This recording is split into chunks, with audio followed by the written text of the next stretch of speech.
নবীজি বলছেন, আমি যখন মেরাজের রাতে গিয়েছি আমাকে আল্লাহ পাক কিছু আযাব দেখিয়েছেন। কি দেখেছেন ভাই? যুবকরা শুনে ভালো করে। নবীজি দেখছেন একটা চুলা, কি ভাই? তন্দুর রুটি দেখেছেন, যে চুলায় রান্না করে, ঠিক ওই রকম শব্দই হাদিসে এসেছে, তান্দুর। এই চুলা এমন চুলা যার মাথাটা হচ্ছে সরু, নিচের দিকটা মোটা, নিচে আগুন জ্বলছে, ভিতরে কিছু মানুষ আছে, নিচ থেকে আগুনের দাবদাহ আসছে।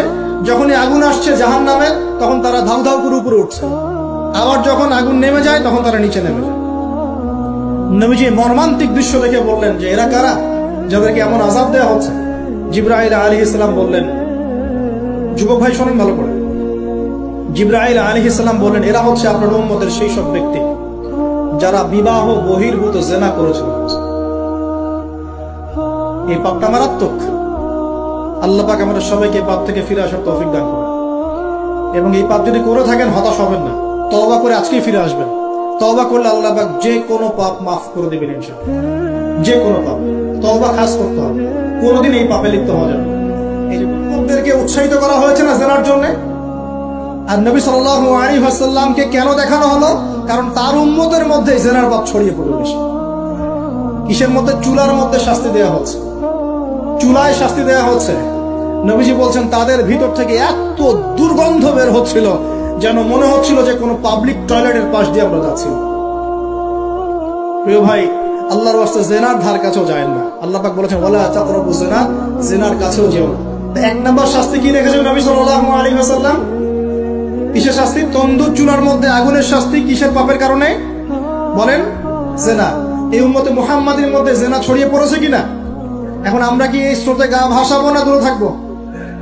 আমরা হালাল উপার্জনের সোর্স তৈরি করব, পরে হালাল বিয়ে করবো। হালাল উপার্জনের মাধ্যম তৈরি করবেন, পরে বিয়ে করবেন ইনশাআল্লাহ। বিয়ের আগে কোনো পীড়িত নাই, সব পীড়িত বিয়ের পরে ইনশাআল্লাহ পাওয়া যাবে ইনশাআল্লাহ। আর সব আগে ভাগে খেয়ে শেষ করে ফেললে পরে খাবেন কি? তাই না বিষয়টা? আচ্ছা, এবার সামনে যাই। নবী সাল্লাল্লাহু আলাইহি ওয়াসাল্লাম সামনে গেলেন, গিয়ে দেখলেন, এবার দেখলেন কিছু মানুষ বসে আছে, সামনে আছে টাটকা তরতাজা গোশত, একদম ধোঁয়া উঠতেছে, একদম মনে করেন ওই কালা ভুনার মতো। আর পাশে রাখা আছে পচা নোংরা আবর্জনাময় গোশত। এই মানুষগুলো ভালো গোশত খাচ্ছে না, এই মানুষগুলো পচা গোশতগুলোই খাচ্ছে, দুর্গন্ধযুক্ত। নবীজি বললেন এরা কারা? নবী সাল্লাল্লাহু আলাইহি ওয়াসাল্লামকে বলা হচ্ছে এরা আপনার উম্মতের সেই সব ব্যক্তি যারা বিবাহিত, ভালো করে শোনেন, এরা আপনার উম্মতের সেই সব ব্যক্তি যারা বিবাহ বহির্ভূত সম্পর্ক করেছে। মানে বিয়ে করার পরেও, বাসায় স্ত্রী থাকার পরেও বাইরে জিনা করেছে, বাসায় স্বামী থাকার পরেও বাইরে জিনা করেছে। এখন আমাকে বলেন তো, উম্মতে মুহাম্মাদের মধ্যে সমকালীন সময় এই ফিতনাটা ছড়িয়ে পড়ে নাই? পরকীয়া ছড়িয়ে পড়ে নাই? এটা হলো পরকীয়ার স্পেশাল শাস্তি। কারণ পবিত্র হালাল ফ্রেশ জিনিস ওদের ঘরে ছিল, খাইতে ভালো লাগে না, ওদের নোংরা পচা জিনিস খেতে ভালো লেগেছে।